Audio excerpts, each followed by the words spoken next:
Hello and welcome back to another episode of the Go Media Podcast, an audio series dedicated to giving you insights from business-minded artists and designers just like you. Every episode we get the opportunity to bring you interviews with fellow designers and creatives about how they're succeeding by overcoming the same problems that you deal with on a day-to-day basis. My name is Bryan Garvin and this is episode 34.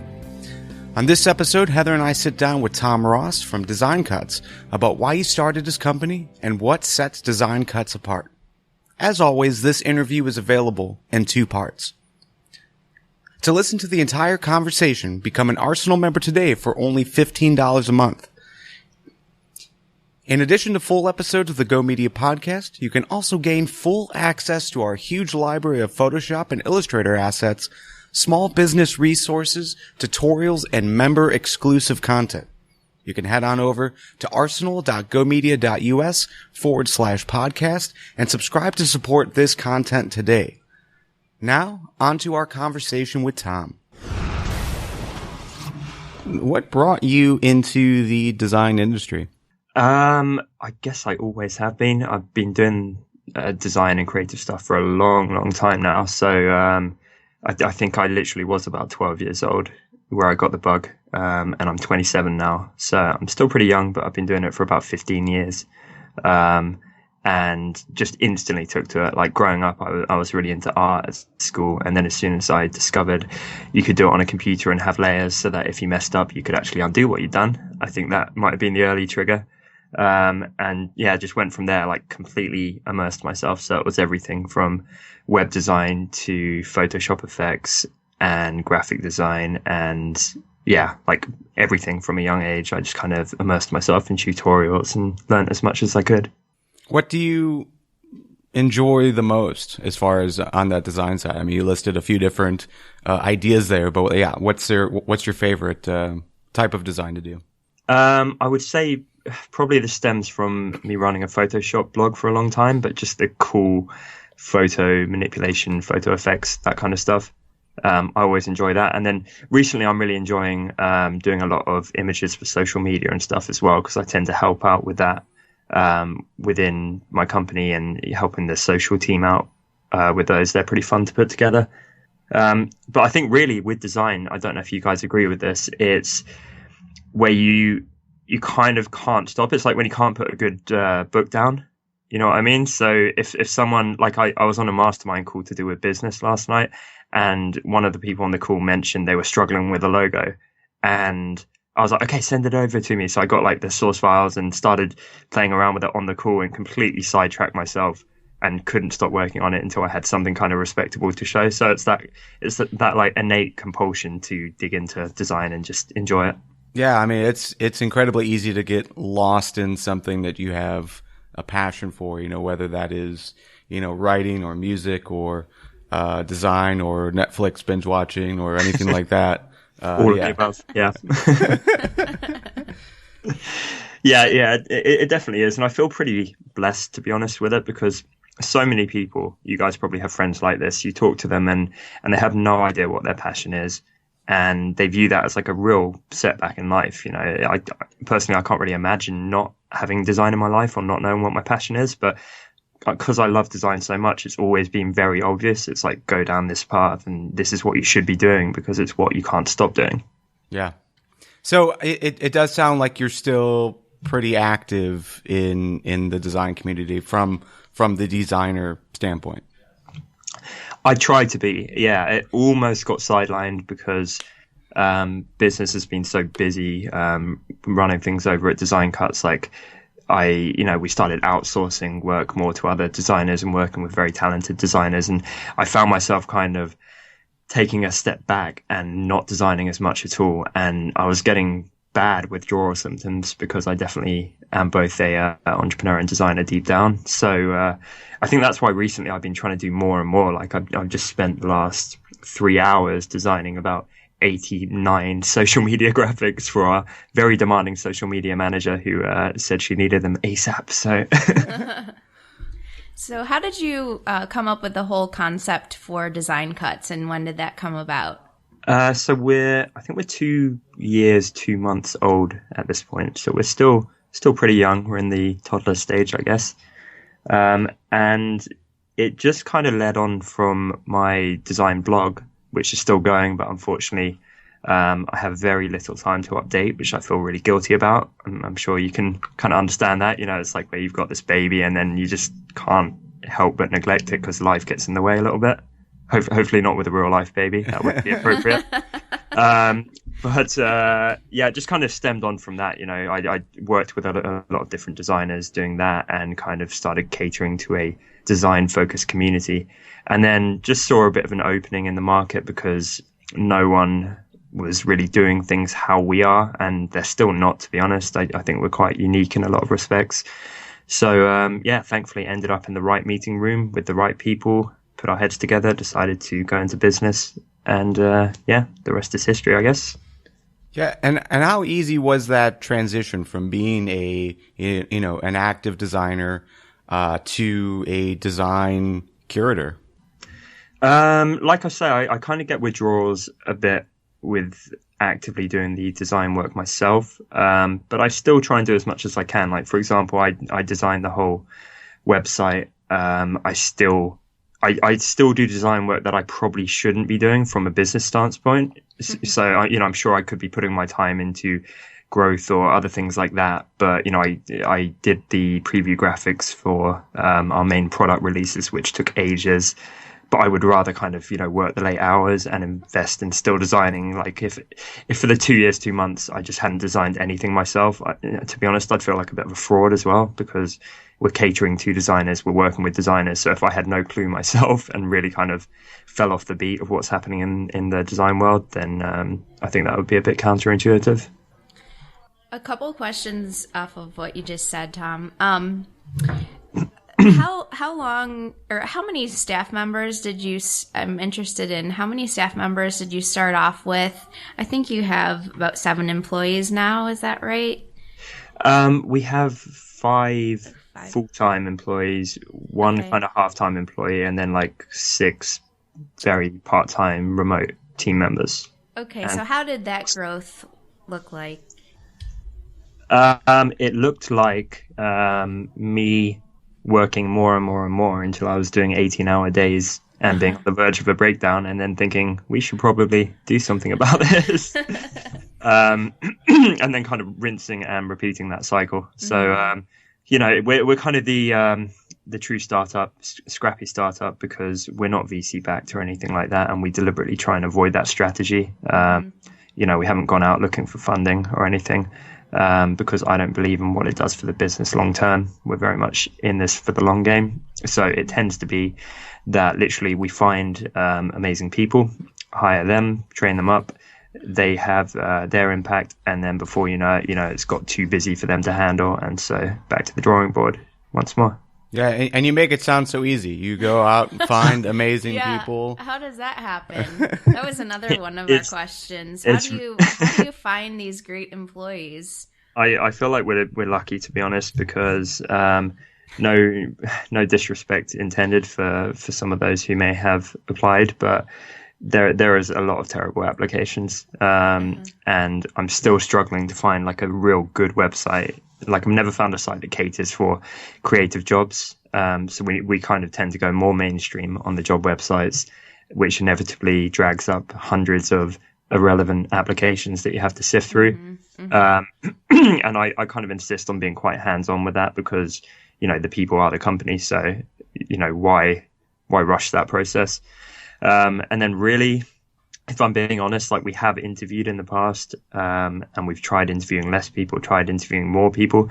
Generally, I'll have a phone interview first, and then I just know the person is the right fit.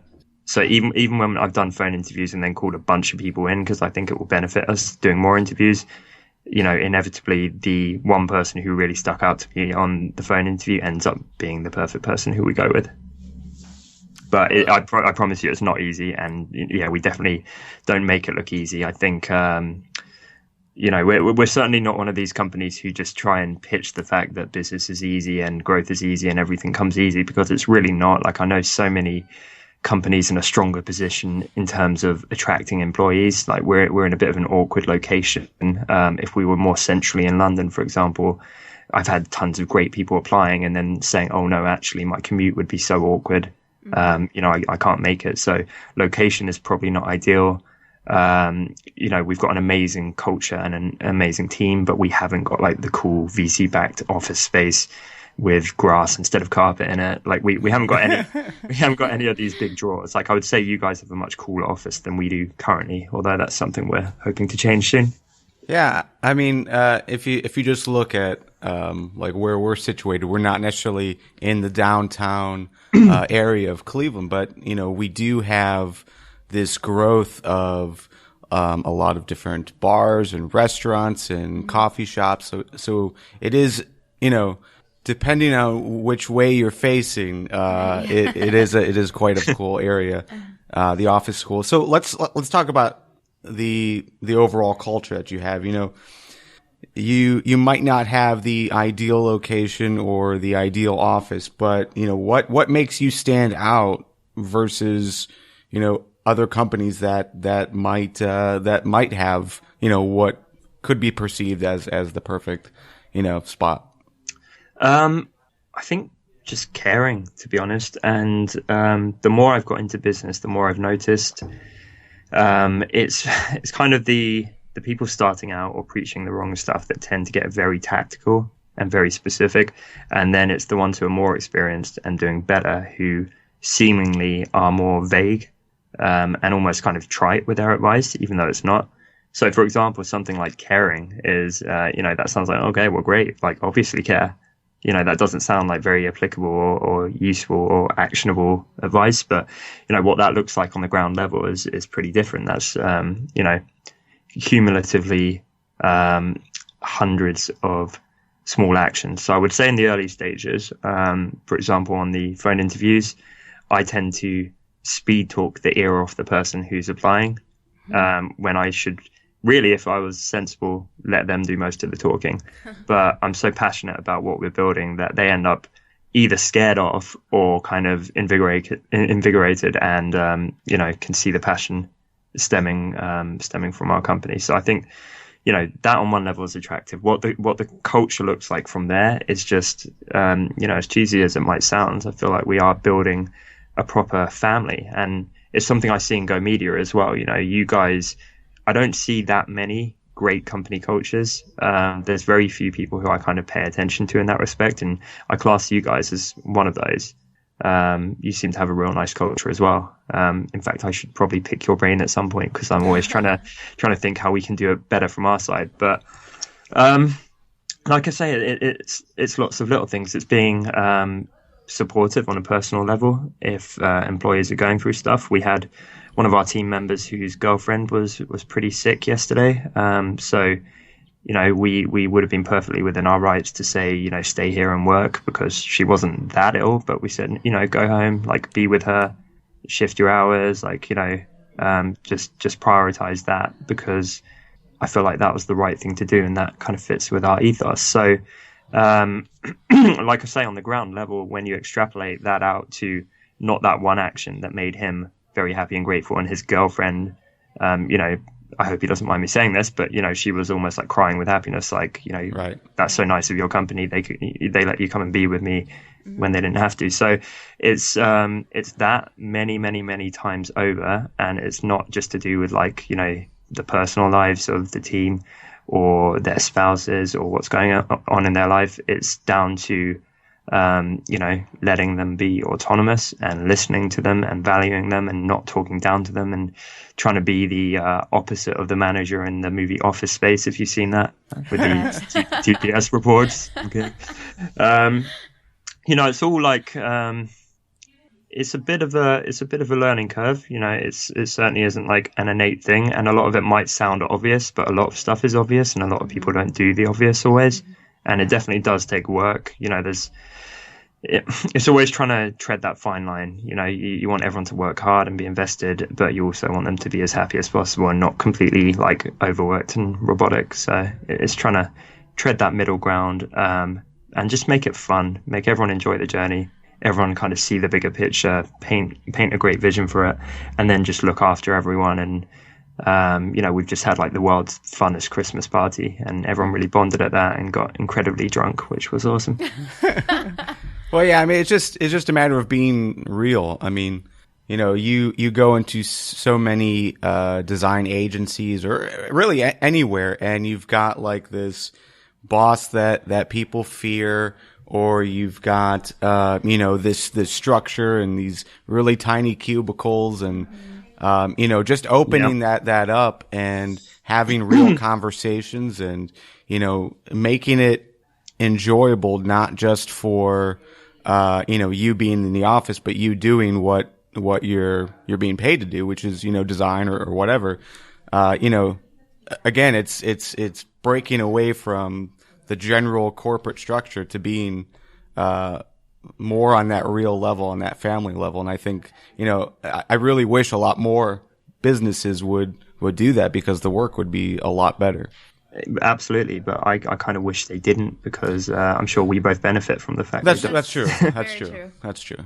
And it's nice to stand out and be different. I'd hate if this was average, because it certainly takes a lot of work to be different, and I'm sure it does for you guys too. But I wouldn't say it comes easily. It comes naturally to a point, because we are all hopefully nice people, and we deliberately hire nice people. But when I go on vacation, I read business books. So instead of being stuck in the nitty gritty of the day to day, I'll go and read business books, come back with fresh ideas on how to manage. And, that could be as small as in monthly reviews we do. One question we say is, how can we make you happier?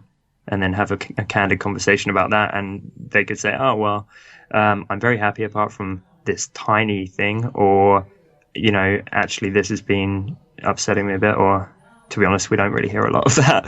But, just having those kind of candid conversations, and linking back to the hiring process, we would always hire for personality ahead of talent, I would say, or ahead of skills, because skills can be learned and personality can't really be changed. Yeah, for sure. So what's your structure look like as far as that mixture of work and life? Because it seems like you're very open to the idea of being more personable and more real with one another. Personality is a big thing. How does that extend outside of the office? It extends to our team members, hanging out with each other, which is awesome. Including, we've got like our newest girl who's joined the team, went Christmas shopping with another girl on our team. In fact, I don't know why I keep being really vague here. Lauren, our new girl, went shopping with Carol. They have names. So stuff like that is really nice. From my perspective, work-life balance, that's like the entrepreneurial struggle always, right? Like I never realized I was, an incredible workaholic, which I most definitely am, it would turn out. But, I have an incredibly understanding, patient girlfriend, which massively helps, and an incredible family, and love what I do. So it makes it doable to be kind of bleeding out of your eyes at 3 a.m. working. I want to go back to talking about the designing that you still do at Design Cuts for a moment. And I want to talk about the preview graphics that you mentioned designing. I want to know how long you guys spend designing some of your graphics, like your preview graphics. And I know those are incredibly important to the success of your bundles. How long do you spend designing those graphics? It depends which ones, to be honest. If you mean on the bundles, like the top images with the grids, then not as long as, for example, an entirely new image on a store page with our own product or something like that. What would one of those brand new images look like as far as hours go? Difficult to quantify. I would say maybe like a day or two, but like complete day or two. Okay. Yeah, something like that. Like it probably gets spread out over more because, you're always being pulled in multiple directions. Mm-hmm. But yeah, maybe like a solid day. And to be honest, I think I tend to work quicker than most, or quicker than some. A lot of designers work a hell of a lot quicker than I do. But I tend to work reasonably quickly, and it still takes that long. Okay, I think that's awesome. I mean, that just speaks to the importance of those, incredible graphics selling those bundles, and you guys are known for curating, epic design content. As are you. Oh, thank you. What do you define as, epic design content, and how do you know it when you see it? That's a really good question. I think there's a few elements. So I think the rule quality over quantity always applies. But when you have quality, quantity on top of that doesn't hurt either. So by that, I mean, I'd much rather have like a very small, very high quality product over a very large, low quality one. But I'd rather have a large, very high quality product overall. Within that, I think everyone's taste is different. I think just personally, it seems that our audience resonate with my taste because I'm the one who picks out the products and kind of shapes that side of things. And I'm not sure if there's like a formula that I follow. It's just everyone has their taste. I'm sure you guys kind of prefer certain products and certain pieces to others. So I guess it's just, the fact that for 15 years I've been immersing myself in design products and tutorials and seeing art. So I have better taste now than I would 5 or 10 years ago. And I'm sure in 10 years I'll have better taste now. And I'm sure there's people, far more experienced than me with that, or who might have a better eye for it. But generally speaking, I feel pretty confident, in my personal taste and kind of knowing the community and what they like. And how do you go about finding the artists that you do for your bundles? I mean, just reach out to them. Literally just reach out, connect with them. Really, I prefer to maintain longer term relationships, and you guys are a prime example of that, right? So we could have worked together once and then just said, oh no, on to the next person. So I'd much rather, there's a reason we're sat talking today, right? Years down the line, it's because we're both invested in this relationship and this partnership. And because it's fun and we kind of know each other and get on, all of that stuff matters much more to me than okay, how do we extract some value out of this person and then move on to the next one before they realize they've been screwed or something like that. So it's just about trying to provide value, be mutually beneficial, and just like any good relationship or friendship, that's how I view kind of dealing with partners or suppliers or affiliates or anyone really. Yeah, and if you look at, generally the way it seems like the design industry is transitioning, especially if you listen to the messaging from speakers at WMC Fest or the workshops, a lot of the messaging is, to create their own product, sell it online, and, sites are benefiting from that, like you with design cuts, like us with the Arsenal. So, for a designer to go into that, what kind of advice would you give them? What would you have them focus on, to get started and to start doing something good? You mean with regards to bundles, or with regards to just selling your own products online? Full stop. Yeah, just selling products online. I would say. I'd reiterate the point of quality over quantity. There's nothing worse than, it's very unattractive when you go on someone's store and they have 800 products and they will suck. So I would invest the time. If you're thinking of rolling out 12 products in the next month, why not make it one and make that product a lot better? That literally is just the key. And I know you guys have a similar approach from your side. Yeah. Sorry, go on. No, go ahead. Continue. I think outside of that, that's what is going to lead to creating better products. From there, just being aware of the market, not always following trends. So I think that can be dangerous when everyone starts producing the same kind of stuff. So trying to be original, just having like when I talk about pouring more time into your products, just have a keen eye for detail. I think that's what really shows the difference. If you just throw it together easily, people can tell that. But if you really invest the time, so I'm talking about stuff like, redoing a whole bunch of scans because they were slightly out of focus, or going and sourcing authentic materials on eBay and waiting weeks for those to arrive, or going to like old fairs or something so you can get the perfect scan because you could fake it on Photoshop, but ultimately the authenticity matters to you. Like all of that kind of stuff, I think is what set the truly good people apart. Yeah, and one thing you noted was just reiterating that phrase, quality over quantity. If you look at your competition, our competition, anything that can be sold online, like stock photography, it seems like things are becoming more of a commodity than and less focus on the actual quality of the product.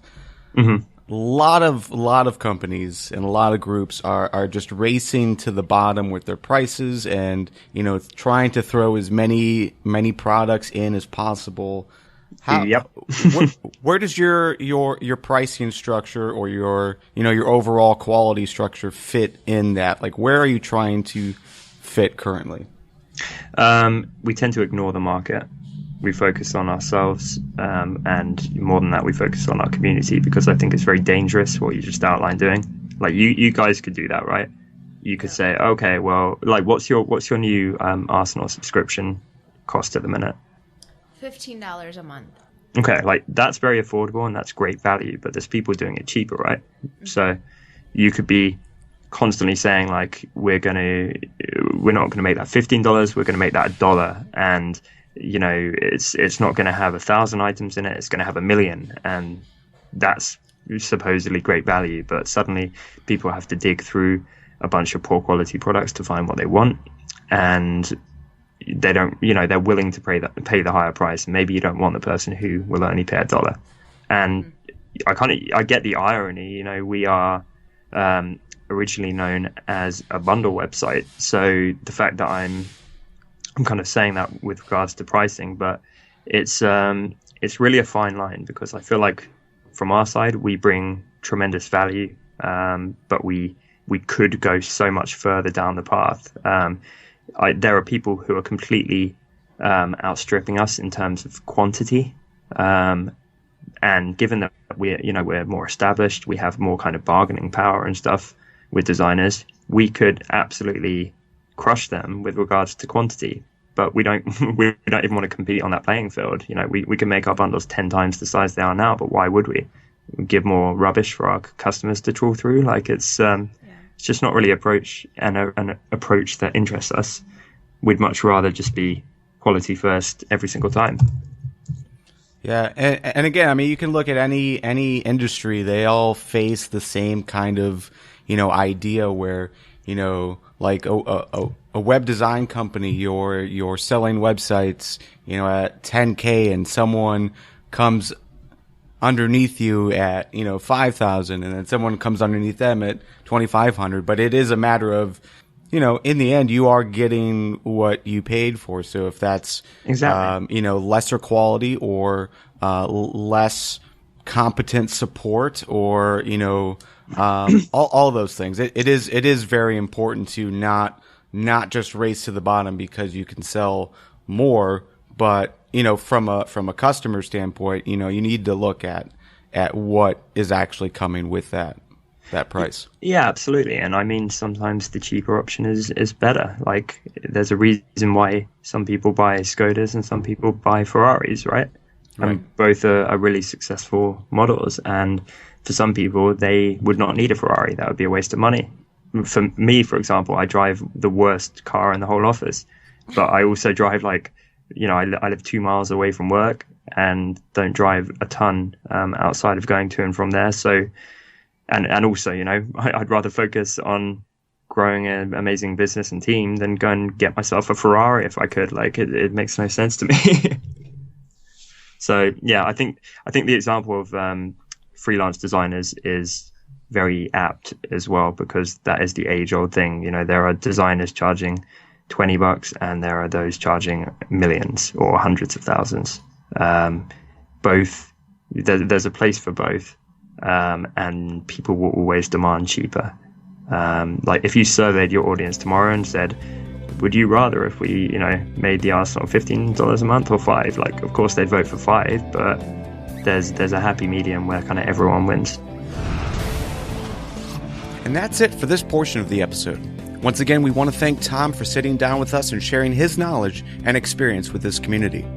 If you want to keep listening to this conversation where we sit down with Tom for an additional 30 minutes or so, all you have to do is become an Arsenal member today.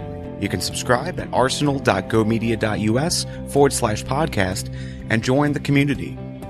For Bill, Heather, and the rest of the Arsenal and Go Media family, we'll see you next time here on the Go Media Podcast.